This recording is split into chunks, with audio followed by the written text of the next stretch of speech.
Good morning everyone. আজি বৰষুণ বতৰ সেইকাৰণে 200 টকা গাহৰি মাংস আনিলোঁ বজাৰৰ পৰা তাৰ টেঙা মাৰা পাতৰ লগত বনাব গাহৰি মাংস টেঙা মাৰা শাকৰ লগত গাহৰি মাংস ৰেচিপি হ'ব আজি বনাবৰ কাৰণে তেল দিলোঁ এতিয়া তেল গৰম হৈ গৈছে এতিয়া পিঁয়াজ জলকীয়া দিম আৰু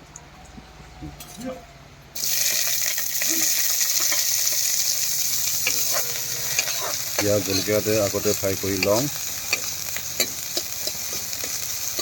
পিঁয়াজ জলকীয়াতে আগতে ফ্ৰাই কৰি লওঁ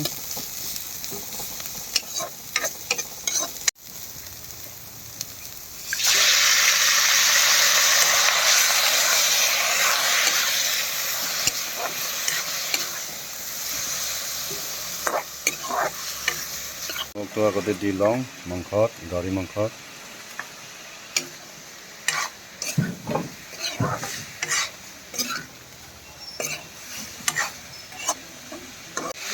হালধি দি আছোঁ মাংসত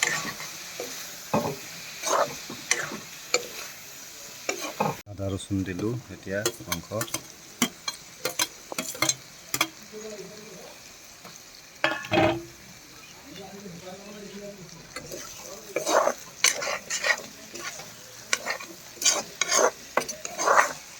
আগতে দি লওঁ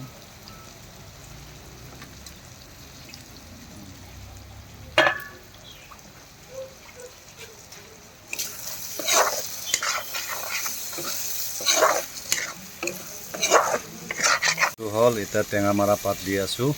গাহৰি মাংসত টেঙা মাৰা পাত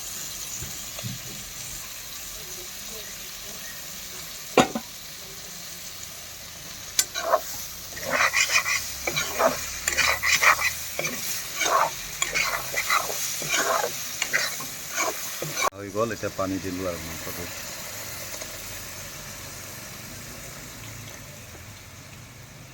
এই মাংস বনোৱা হৈছে মোৰ প্ৰায় গাহৰি মাংস আজি গাহৰি মাংসটো বনাইছিলোঁ টেঙা মাৰা পাতৰ লগত গাহৰি মাংস ৰেচিপি বৰ ধুনীয়াকৈ বনাইছোঁ দেই আজি খাই কিন্তু বহুত টেষ্ট লাগিব মাংসটো এই হৈছেই আৰু মাংস